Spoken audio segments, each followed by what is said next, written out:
قد تظنين من خلال فيديوهاتي وتعليقاتي الصوتية أنني مجرد شخصية افتراضية تظهر لبضع دقائق ثم تختفي، أنني أتكلم عن تنظيم الوقت والطاقة والتوازن وكأن حياتي مثالية وخالية من الضغوط.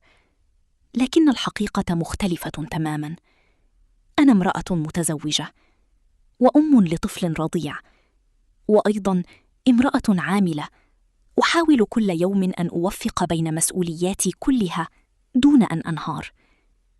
هناك أيام أستيقظ فيها متعبة أصلاً قبل أن يبدأ اليوم، أيام أحاول فيها أن أبدو بخير بينما داخلي مرهق جداً.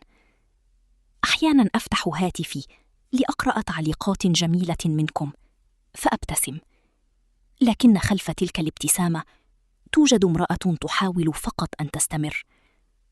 أعرف معنى أن تنظفي المنزل وأنت مرهقة، أن تعتني بطفلك بينما عقلك منشغل بألف مسؤولية، أن تحاولي تطوير نفسك رغم التعب والضغط وقلة الوقت. وأعرف أيضاً ذلك الشعور المؤلم حين تعتقدين أن الجميع أقوى منك وأنك الوحيدة التي تعاني من الفوضى والتعب والتقصير. لهذا السبب أصنع هذه الفيديوهات، ليس لأنني أعيش حياة مثالية، بل لأنني أعيش نفس المعركة التي تعيشها الكثير من النساء. أنا لا أقدم نصائح من برج عال، أنا أشارككم أشياء أتعلمها وأنا أحاول النجاة أيضاً. كل عادة أتكلم عنها، كل فكرة أشاركها، هي شيء كنت بحاجة إليه أنا شخصياً قبل أي أحد آخر.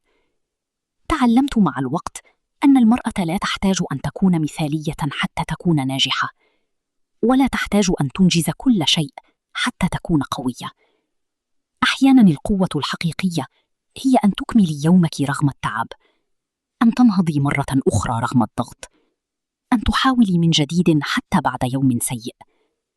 وأريدك أن تعرفي شيئاً مهماً: إذا كنت تحاولين فأنت أفضل مما تظنين، وإذا كنت متعبة فهذا لا يعني أنك فاشلة، وإذا كنت تسعين لتصبحي أفضل رغم الظروف فأنت بالفعل امرأة قوية. وأنا هنا ليس فقط لصناعة المحتوى، بل لأقول لكل امرأة تشاهدني: أنت لست وحدك في هذه الرحلة. شكراً للمتابعة.